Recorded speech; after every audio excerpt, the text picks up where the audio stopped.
L'objectif de ce film est de présenter les dernières fonctionnalités ajoutées dans la version 13.3 de Security Director avec une démonstration sur son utilisation. Nous retrouvons donc 3 fonctionnalités majeures. L'intégration de la partie Event Logging directement dans SD et le reporting associé sur les événements remontés, le Role-Based Access pour la gestion des politiques de sécurité et des objets, ainsi que le support de la gestion des politiques UTM. Commençons par la partie Event Logging. Cette fonctionnalité permet d'avoir accès aux remontées des événements dans la même console que la gestion des politiques de sécurité. On pourra alors créer des filtres en se basant sur différents critères, comme par exemple l'adresse IP source ou destination, le service utilisé ou même l'application dans le cas d'utilisation de la fonctionnalité AppSecure sur les firewalls. Du fait que ces événements se retrouvent dans la même console, nous avons la possibilité d'aller voir la politique associée à l'événement remonté d'un simple clic droit sur l'événement. À partir du moment où les événements sont remontés, SD a la capacité de construire des dashboards que l'on pourra customiser pour avoir un accès direct aux informations jugées importantes. SD sera ainsi en mesure de fournir du reporting qui pourra être envoyé par email. Je me logue sur Space. Dans le menu déroulant, je choisis l'application Security Director. J'arrive alors directement sur le dashboard qui comprend différents graphiques. Je clique sur Event Viewer pour accéder à mes événements remontés. On voit alors apparaître ces événements. En cliquant sur un des événements, je vois apparaître de manière synthétique toutes les informations en bas. J'ai la possibilité de faire un clic droit sur chaque élément de l'événement pour effectuer différentes actions. Par exemple, en effectuant un clic droit sur le contenu de la cellule destination IP de cet événement, je peux créer directement l'objet que l'on pourrait utiliser par la suite dans une règle de sécurité. J'entre le nom de l'objet et je clique sur Save. Si je fais de nouveau un clic droit sur cette cellule, on voit que je peux construire un filtre sur le contenu de cette cellule.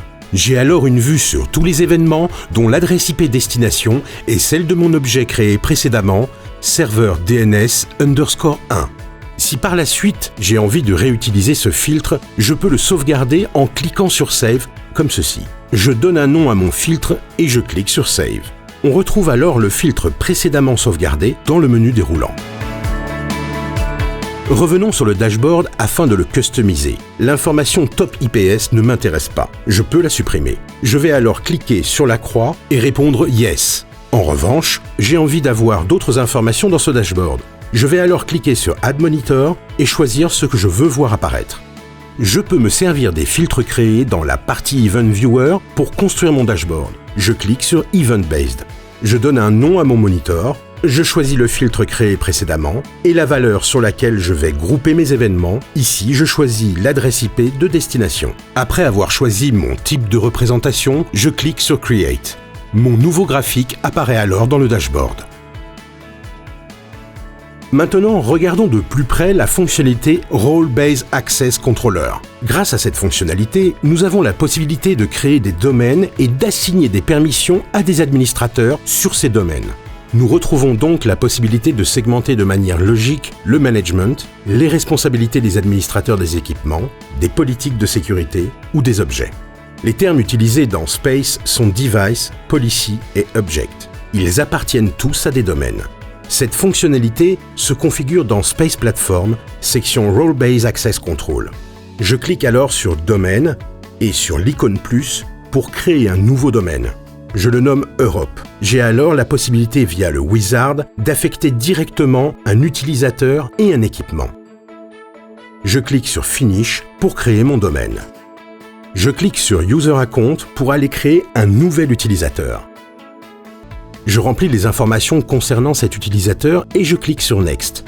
À cet instant, je dois associer un rôle à cet utilisateur. À noter que nous pouvons créer nos propres rôles selon le niveau d'accès que l'on veut laisser à l'utilisateur.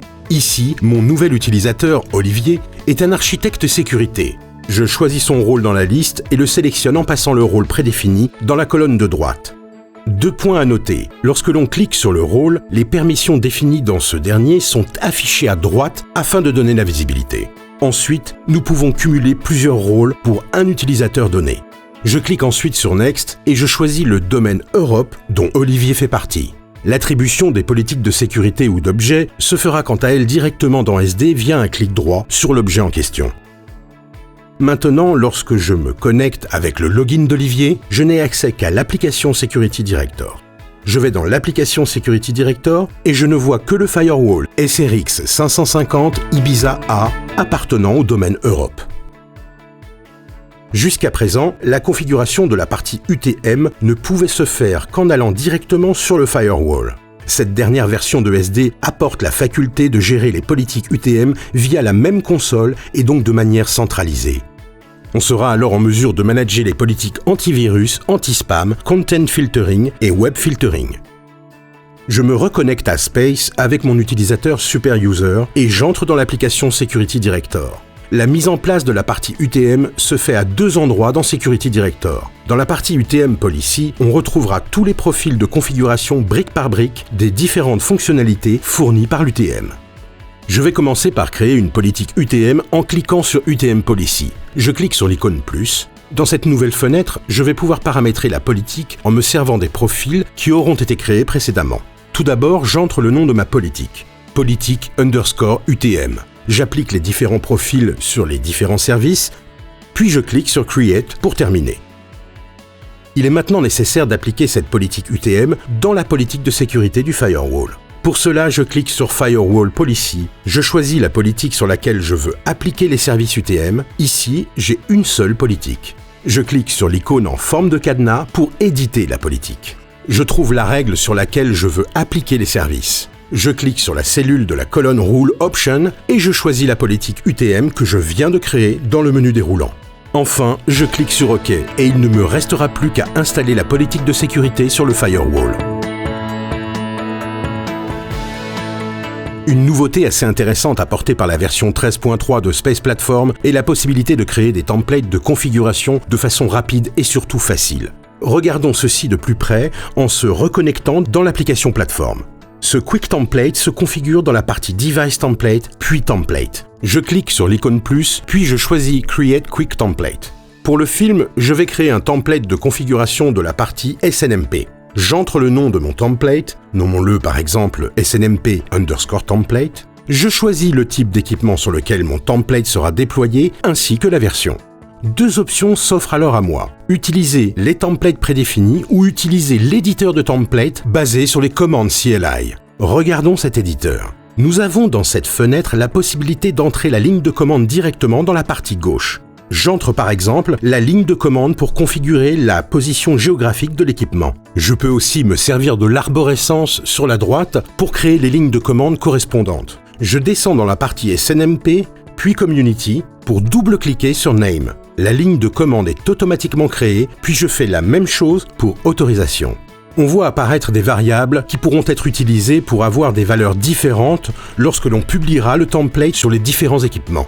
Je clique sur Save and Publish et je choisis sur quel équipement je le publie en cochant la case à gauche, puis je clique sur Next.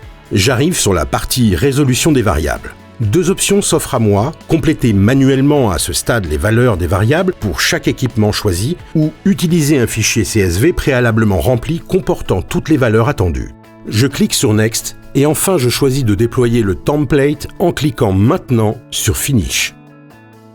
Si vous voulez en savoir plus sur notre solution Security Director, n'hésitez pas à visiter notre site juniper.net/srx.